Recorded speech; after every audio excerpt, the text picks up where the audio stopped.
what is the narrative now for the 2024 elections? And I will link it to my third question in a way, so you're free to raise that. Will it be Modi versus Rahul again in 2024 as it was in 2019?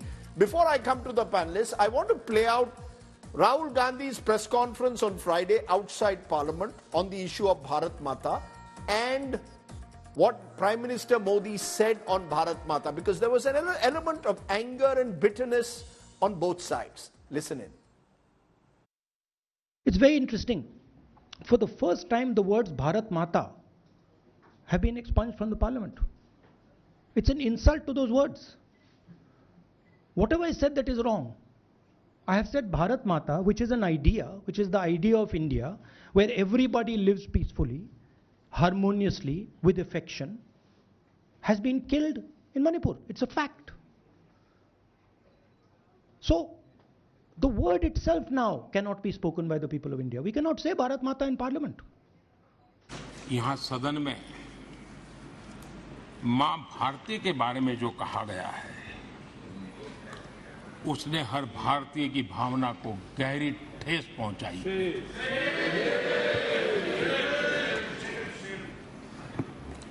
अध्यक्ष जी, पता नहीं मुझे क्या हो गया है।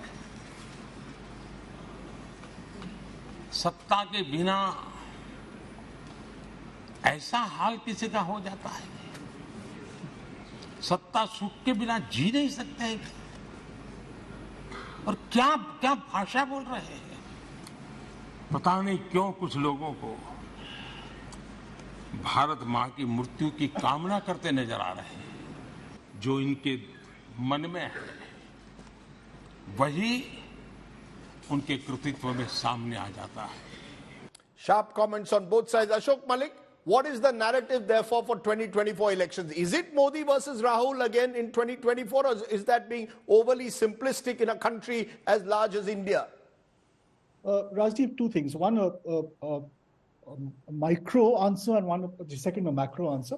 The micro answer, I do believe using the expression Bharat Mata ki Hatya was a bit of a wrong number by Rahul Gandhi, and at least MPs from allied parties, that is, parties that are part of the India Alliance, the India Collective, not from the Congress, admitted that to me as well.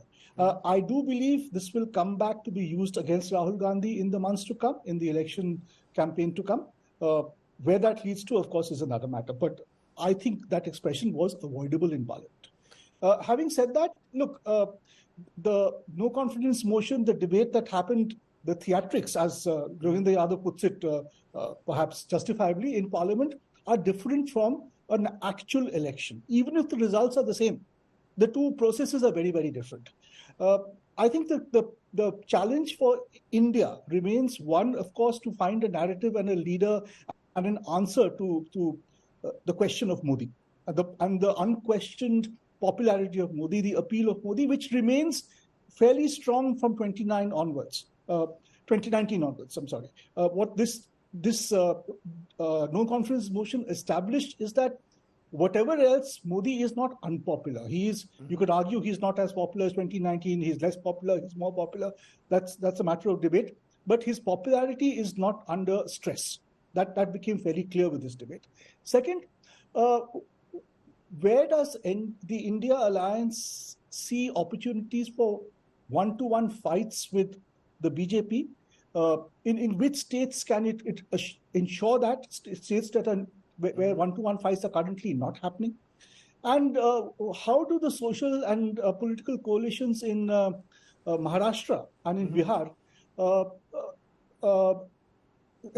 sort of pair out or establish themselves in a national election as opposed to a state election? Okay. These questions are still up in the air.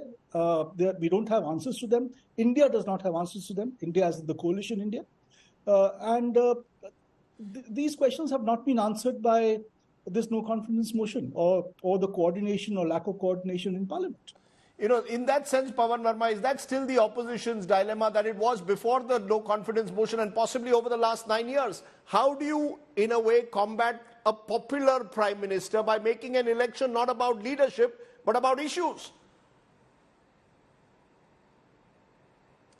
That has been my point consistently, Rajdeep. That first, the opposition decided to get organized as part of a joint alliance very late in the day, when less than a year, a couple of months are left for the general elections.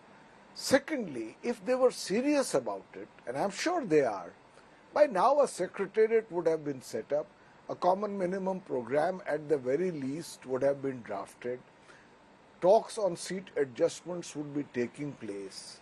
But these meetings separated by weeks that are happening, the pace at which things are proceeding, it does not give confidence that a good idea will see a concrete implementation in time to be effective. I may be wrong. And perhaps it would be good if I am, because this country needs an opposition. But as of now, to me, it doesn't seem so. Secondly, you ask the question of Modi versus Rahul. Now, as we know up till now, this narrative is useful for the BJP so long as the Congress does not strengthen itself on the ground, an organization, a structure. You please see the structure of the Congress in many states. There are block level presidents who have not been appointed for months, if not years. Kharge Sahab has taken over only recently. But he also has to get clearance from the actual person whose voice is heeded in the Congress party, which is Rahul Gandhi. Now, Mr. Rahul Gandhi came for the debate, well-intentioned, heart in the right place. I think he could have used his 40 minutes if his aim was to build a narrative to counter the personal cult around Narendra Modi, to build up this narrative that perhaps the BJP's ideology is dividing India, and to build it up in a structured way.